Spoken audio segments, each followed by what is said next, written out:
It's finally here, folks, the big one. As of Wednesday morning last week, Russia invaded Ukraine in a multi-pronged invasion meant to shatter Ukraine's army and overrun the country. Since then, Putin's hopes for an easy victory have turned into ash and a whole lot of clusterfuck. That's why this week's episode is all about Ukraine. As always, I'm Jack Kessler. And I'm Everett Lyons. Welcome to WTF, War Room Edition.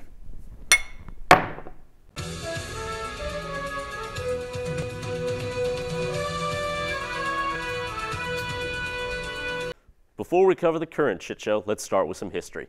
Everything that's happening now can be traced back to 2014, when three major events took place.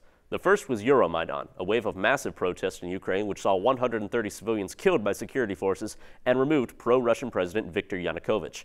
Yanukovych fled to Moscow, and a new government oriented towards Europe and the U.S. took power. All good, right? Wrong. After Euromaidan had forced Yanukovych out of power, Russian forces swooped in and occupied the Crimean Peninsula under the pretext of protecting the Russian minority there. Then, Donetsk and Luhansk, two of Ukraine's easternmost states, which border Russia and are majority Russian themselves, seceded. Oddly enough, as soon as they did that, anonymous soldiers in Russian uniforms began crossing the border and setting up defensive positions. Crazy how that happens, right? Russian volunteers without any official signia move in to offer support to two breakaway states just as Crimea is invaded? What a coincidence! For the next 8 years, Ukraine's military squared off with breakaway militias and Russian volunteers on the stagnant Eastern Front. A ceasefire was brokered by the U.S. and European Union, but it proved worth less than the paper was written on, because every new day brought reports of firefights, artillery barrages, and airstrikes. That all changed in the last few months, however, as Putin began ramping up pressure on Ukraine. First, he called for NATO to be rolled back entirely from the east, which was immediately rejected. Then he officially moved Russian troops into Donetsk and Luhansk. Finally, after 8 years of buildup, Putin made his move and began his invasion.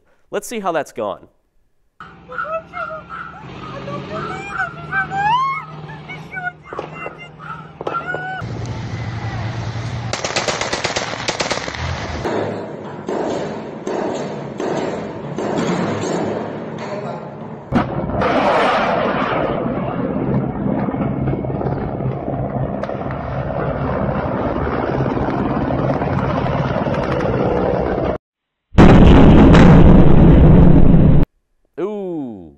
Good. So things haven't gone well. Initial Russian airstrikes on all Ukraine's major cities have resulted in civilian casualties, but Ukraine's armed forces are still in the fight. Initial Russian airstrikes on all of Ukraine's major cities have resulted in civilian casualties, but Ukraine's armed forces are still in the fight.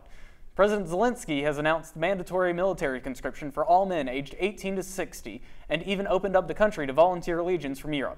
Zelensky himself has rejected multiple offers by the U.S. and European countries to airlift him out of Kiev, stating that while his life may be under threat by Russian units which have penetrated the city, he intends to stay and defend Ukraine.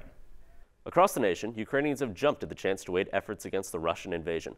Volunteer militias sprung up overnight, and ideologically opposed factions as disparate as anarchists and neo-Nazis have flocked to defend the government.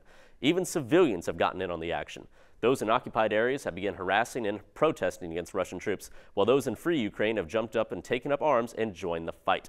Recently, the Ukrainian Ministry of Defense broadcast instructions for making Molotov cocktails over the radio, which has led to beer factories and bottling plants turning into impromptu Molotov factories overnight.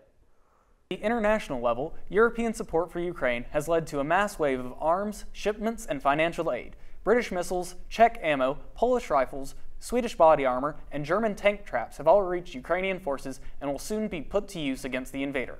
The U.S., meanwhile, has instituted further sanctions against Russia, and even cut the nation off from the SWIFT banking system, a move which has sent the Russian ruble plummeting and the economy into freefall. If you're feeling generous, you too can donate funds to help Ukraine. And we're not talking about humanitarian aid. No. You can donate directly to the Ukrainian military and help them buy bombs and bullets so they can put invaders into body bags. You'll essentially be subsidizing the war effort through Patreon. So the next time you think about subscribing to an e-girls OnlyFans, you should ask yourself, am I really making the right decision? In effect, what Putin thought would be a war between Russia and a single nation has turned into a proxy war between Russia and the West. In response to these actions, Putin has placed all of Russia's military, even its nuclear forces, on high alert. We now stand closer to nuclear annihilation than we have in years. As one Russian news anchor put it, if there will soon be a world without Russia, then what use does Russia have for the rest of the world? No matter how it goes, we here at WTF will keep covering this situation until the world burns to a cinder. As always, I'm Jack Kessler. And I'm Everett Lyons. Thanks for watching.